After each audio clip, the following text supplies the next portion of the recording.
The plant you are in today might not be the first in Ghana, but it is certainly unique in every way. It is by far the largest. It is also modular, thereby allowing us to grow far into the future. And it is definitely the most complete. It is not by sheer coincidence that we have gotten here. It is by design.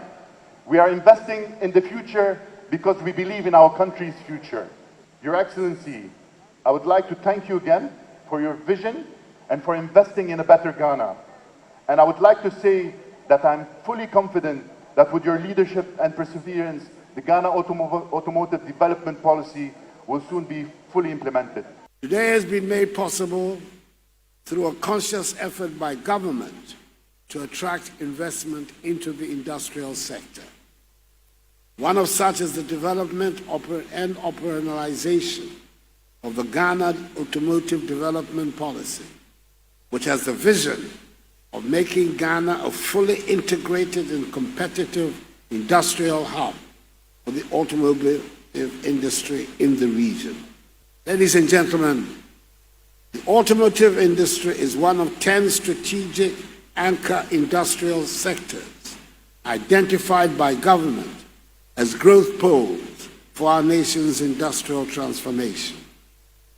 Against all odds and the pessimism expressed by some naysayers, we continue to attract investment into the development of an automotive industry in Ghana, with our country's automotive policy receiving rave reviews across the continent and the world.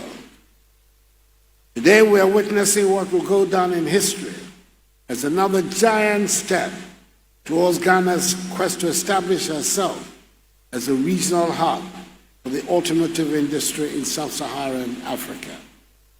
Rana Motors, with support from Kia Motors Corporation of Korea, the manufacturer of Kia vehicles, and one of the leading global vehicle manufacturers, has successfully established the only assembly plant for the production of Kia vehicles in West Africa.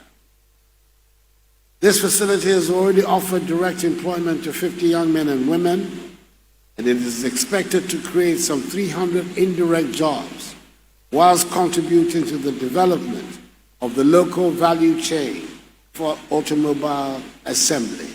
The company, I've been informed, has the capacity to assemble some 30,000 vehicles annually, bringing the total capacity of domestically established assembly plants close to 100,000 vehicles per year.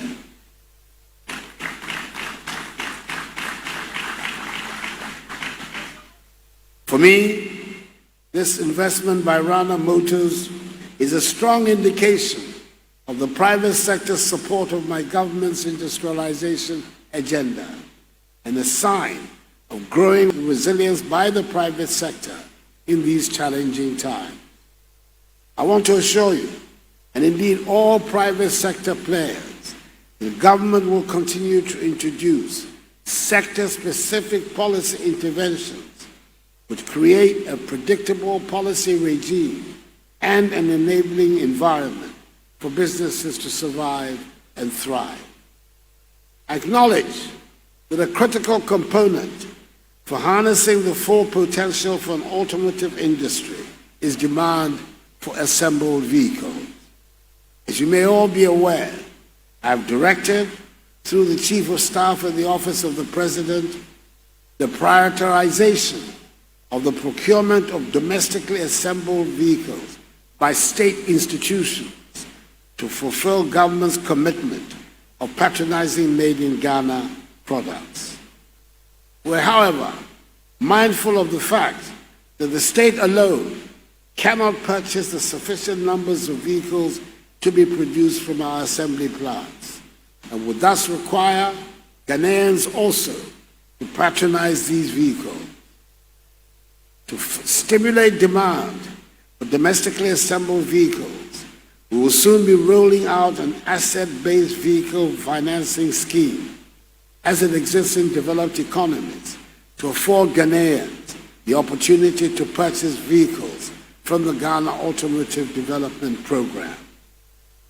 For the assemblies under the program, I assure you that we will continue to engage in discussions that will lead to the expansion of the market for domestically assembled vehicles at the regional and continental levels to drive demand and create the necessary traction for you to transition into complete knockdown assembly, which will be supported by component and kits produced domestically to feed into the supply chain.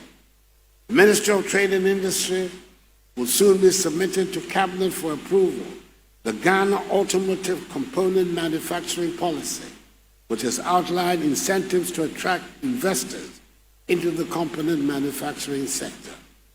The policy will also support our artisans within Swami, Kokompe, and other enclaves to upgrade their capacity to fit seamlessly into the automotive value chain.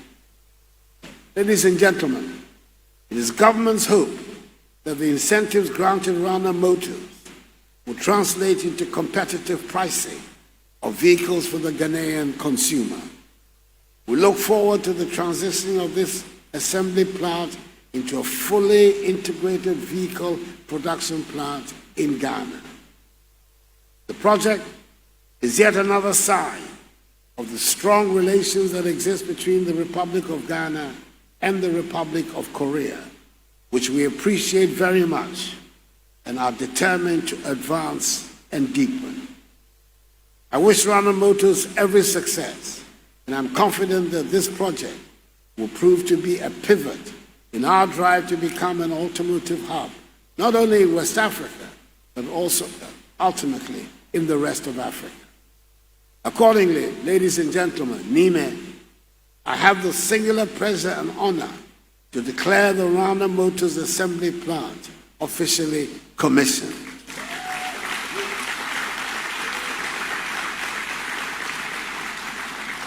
May God bless Rana Motors and us all, and may God bless our homeland Ghana and make her great and strong. I thank you for your attention.